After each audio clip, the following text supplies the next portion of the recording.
Hello and welcome to another episode of Connecticut at your service. My name is Carmen Nieves and I am your host. I am one of your three hosts. I want to give some love to Terry and to Serge, who help out and jump in when I need them to.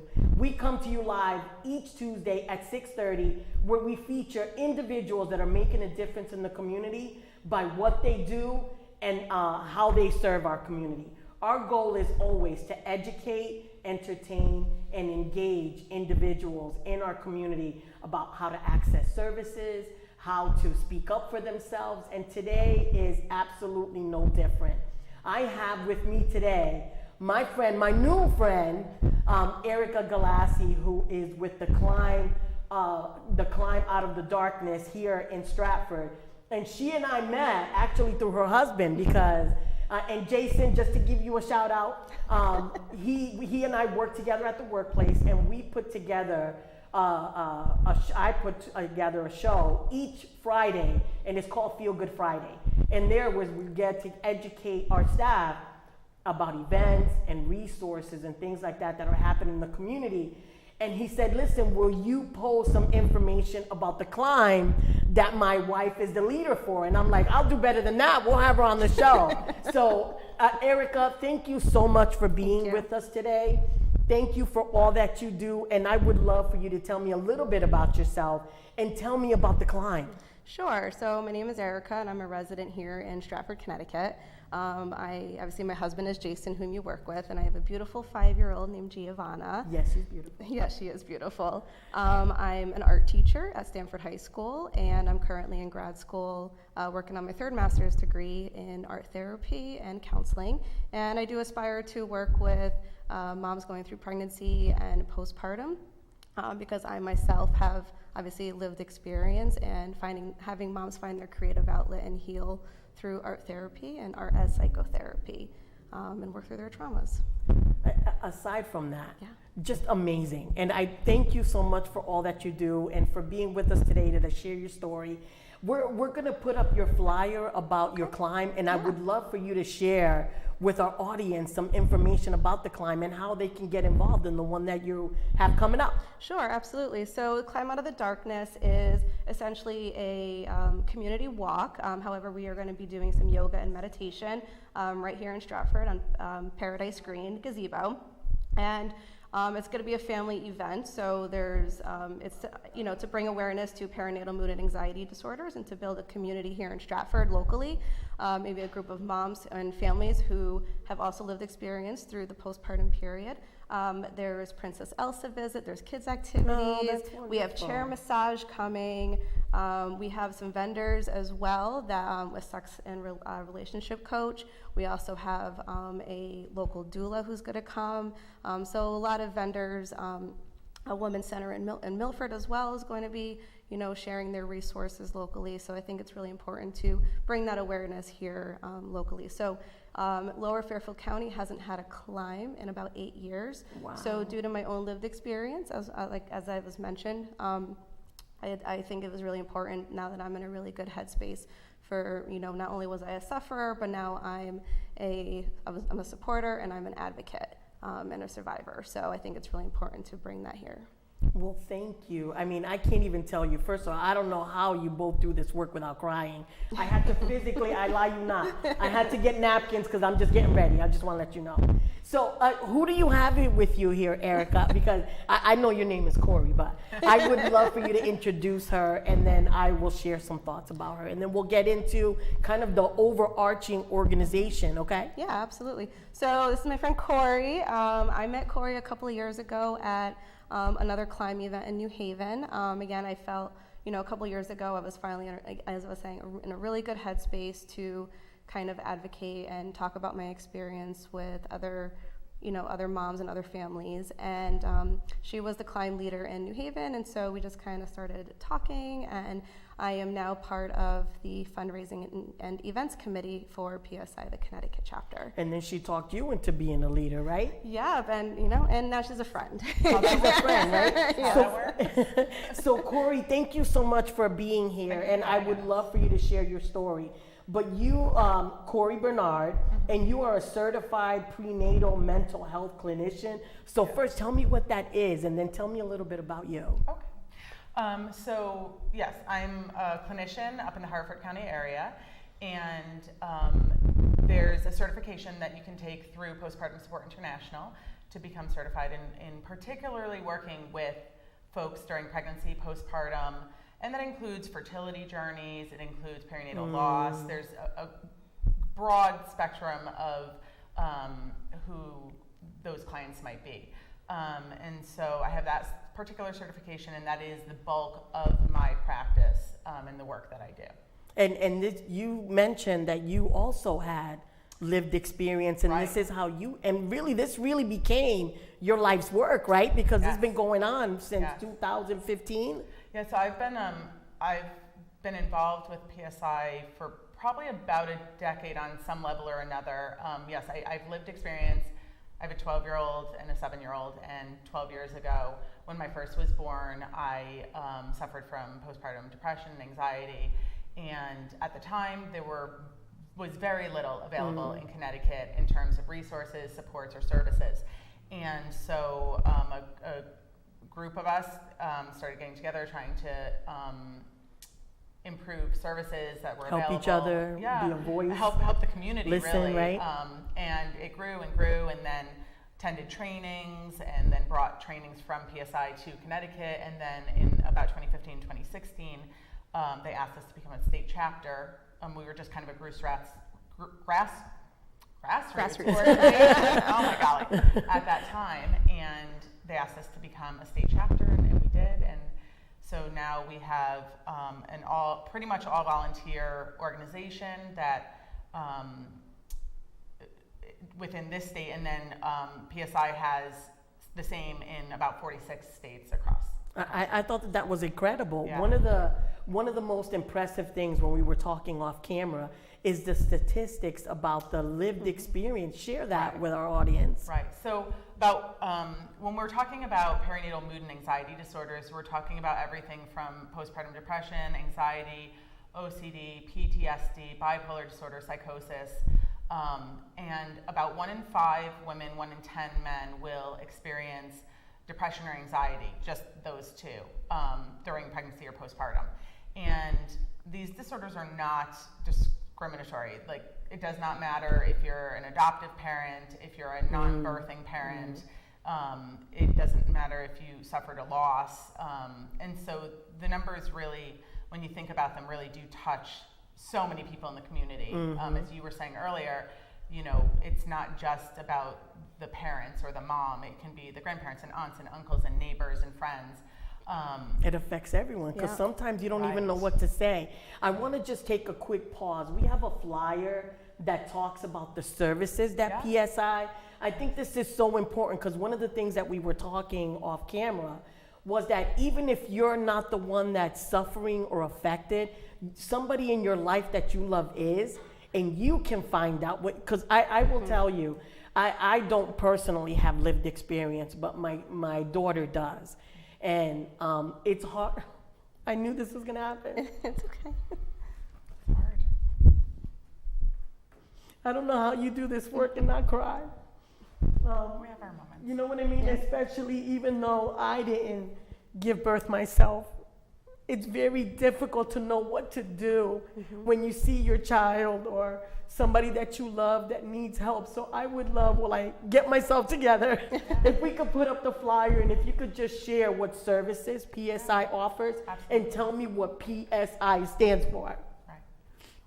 Right. So It's the other, there we go. Thank you. There we go. So as you were saying, you know, out of the statistics, the numbers of folks who do suffer, really only about a quarter of them get help. And so one of the prime purposes of Postpartum Support International, and the Connecticut chapter in particular, is to bring awareness and try to spread the word about not just the existence of mental health struggles during this period in time, but reduce the stigma around getting help and make people aware of what's available. And so as we can see, Postpartum Support International, it provides free support services such as support groups, dozens of them, virtual, online, open to anyone who wants to register. They're free. There's state coordinators who will field phone calls and emails from families. There are trainings that we bring so that providers can get trained in working with this population. We really want to increase those services. And then we do a lot of awareness events, such as the Climb Out of Darkness. That's one of the largest campaigns. There's a helpline, there's a National Maternal Mental Health Hotline. You don't have to suffer in silence, you don't have to be alone. And what's really great about that hotline is you can call at like 2 or 3 in the morning, and there is a volunteer. I personally have used them before. And so you can call anytime during the night if you're having a triggered moment, if you know you're having any type of intrusive thoughts or anything of the sort. So it's definitely really helpful. It's pretty much 24 hours. Grief and loss is so traumatic. It's really in some cases, it's almost disabling. People can't work, they can't take care of the family, and I had shared with you that my daughter has lived experience with that, and the boys were twins, and one survived and one didn't. And one of the things I remember my daughter saying was, she was like, imagine if I came home with none. Yeah. So it's different. So while I contain myself again, we just have a little video to talk about PSI and the climb. So we're gonna roll that for a moment.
It was a quick, short point of just what you can do. And I saw people walking with their pets and their kids.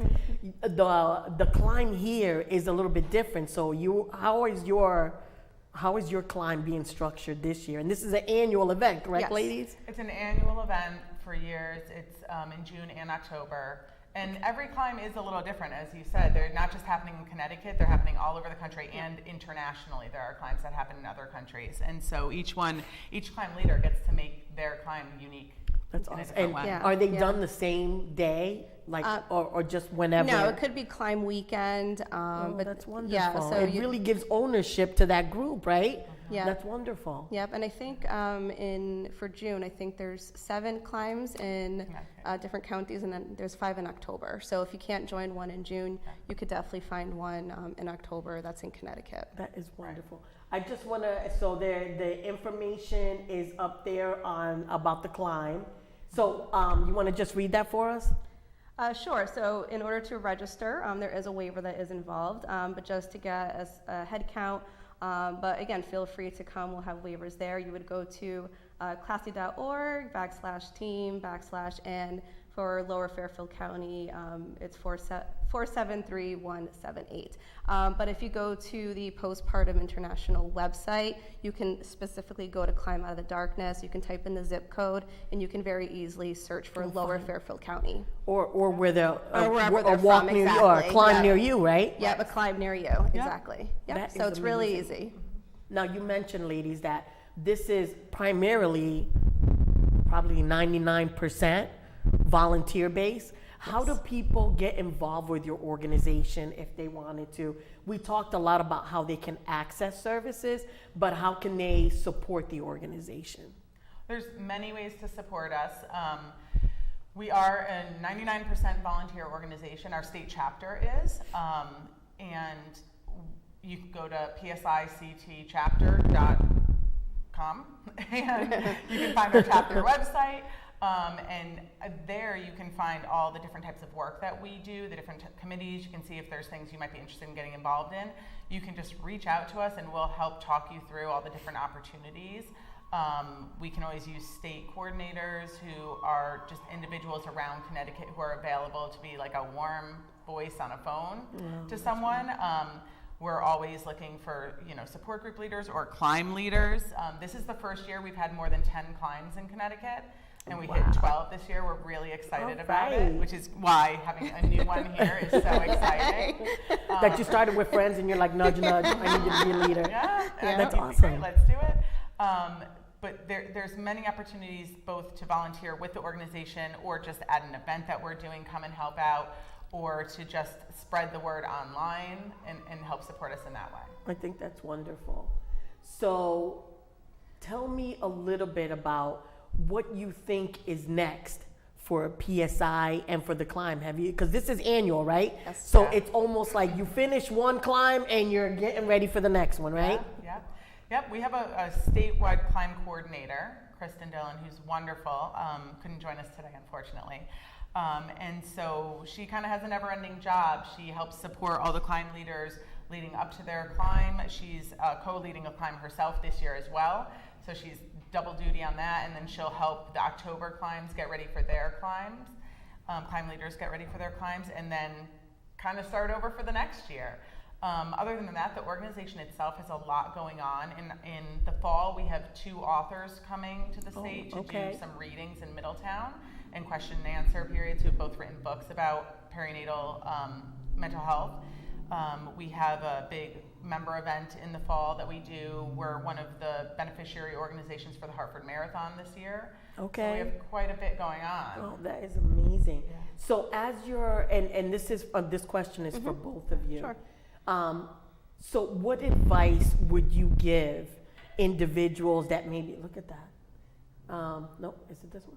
No, it's that one over there. So what advice would you give individuals? And so for sure, if you're the one that's kind of like suffering or have gone through postpartum, for sure, the number one thing is to get help, for sure. Absolutely. Ask for it, talk to somebody. But for those in their life, what, because sometimes you don't even know the right thing to say, right? What might be some advice? And I'll start with Erica. Yeah. So Erica, what helped you when people, because you get asked the same question, that in itself can be like, how many times do I have to say what happened? How many times do I have to say how I feel? But what were comforting things that helped you, that people did or said? Yeah, I mean, one of the most difficult things is because I was a statistic, I actually lost a couple of friends because they didn't know what to say to me, because I was going through, obviously, postpartum PTSD, and like I said, postpartum anxiety. I had a lot of intrusive thoughts. I had delusions, hallucinations. But there's, one thing is like, you're not alone. People suffer in silence. So I think, with the family and friends, my husband, obviously, my parents, my dad's a retired clinical director. He's been one of my biggest support systems. I think one of the biggest things is just like, how can I help you? What do you need? Because you can't give me therapy, right? You can't give me advice. You're not going through this experience, but you can sit along with me, all right? And you can just reach out periodically. And I think, reaching out on your friends and family, for a mom that's, about to, give birth or, their first time pregnancy or 4th pregnancy, just check on them. Hey, how you doing? How you doing? What can I do for you today? You want to go grab a coffee? And I think from there is probably one of the biggest things, and just reaching out.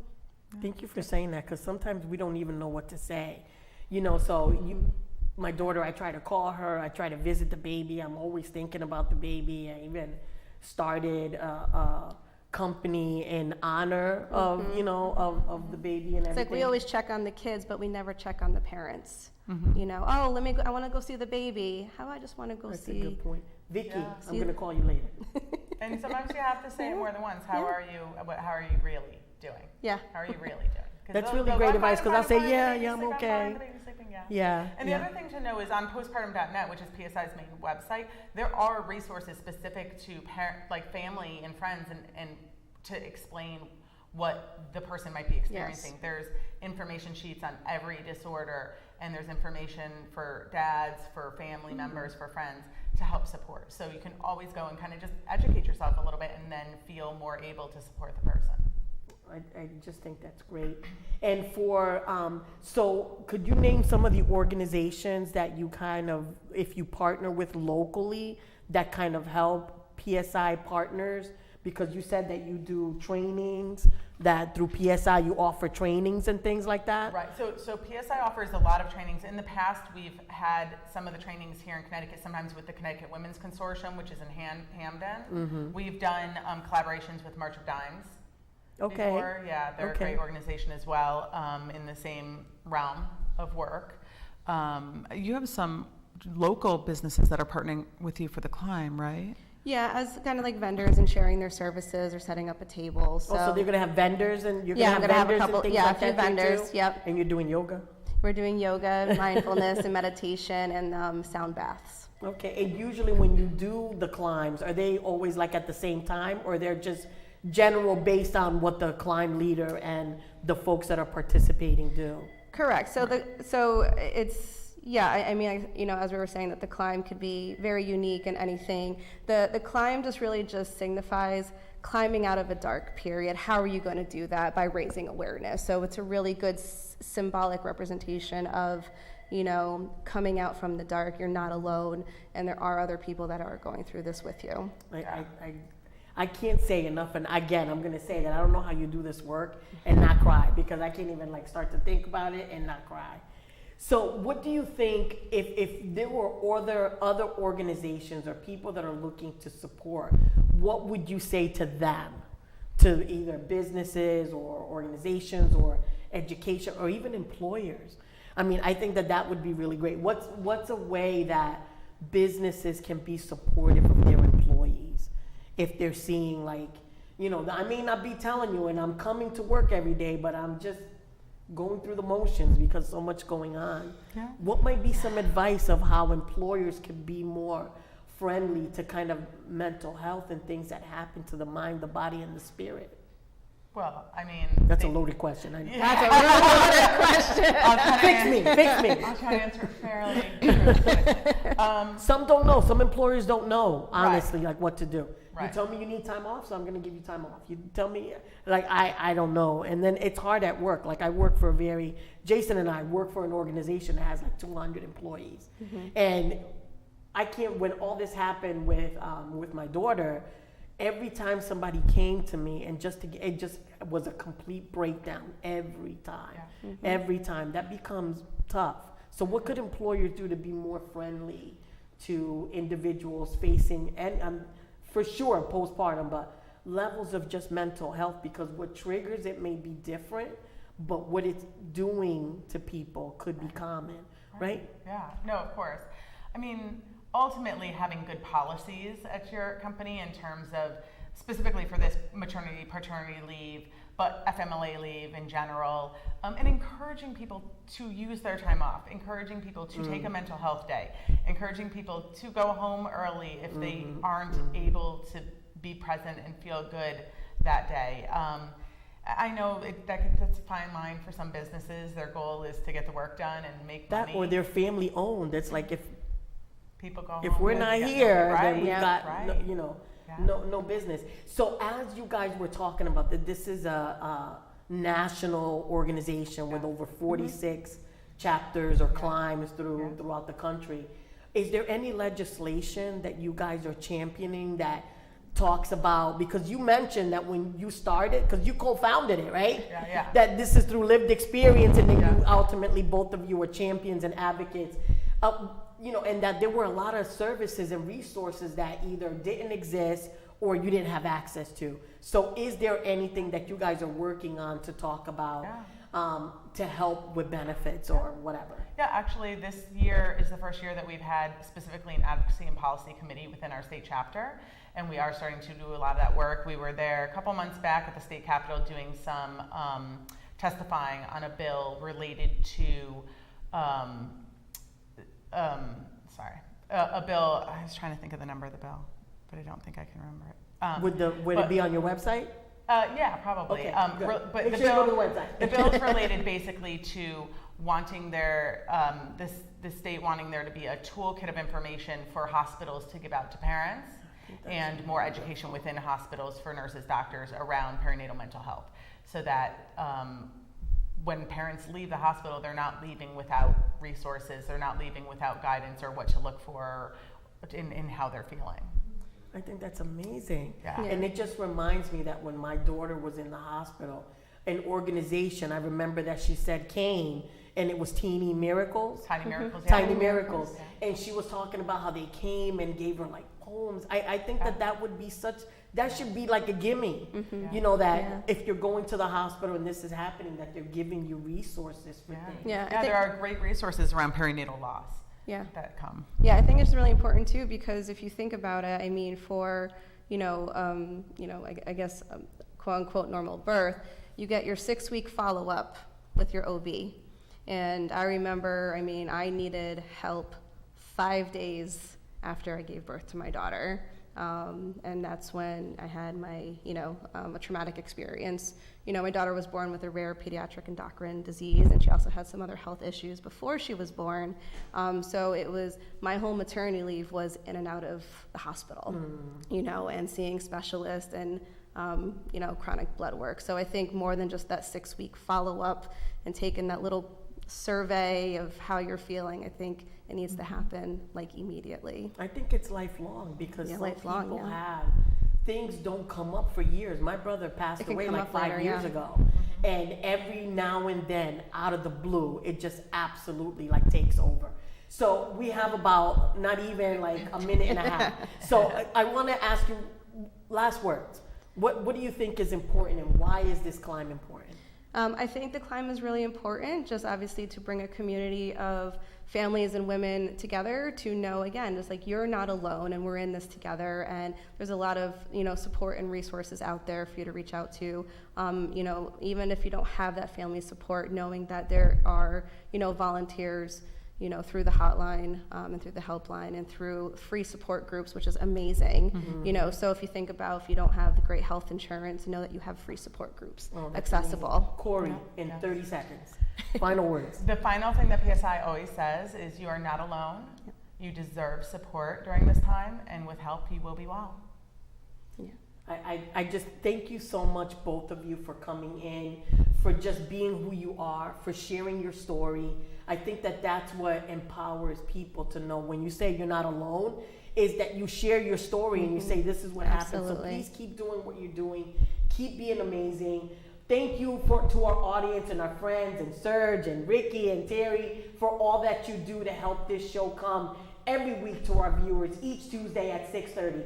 Follow us on Facebook, follow us on YouTube, and remember to tune in each Tuesday at 6:30. We'll see you next week.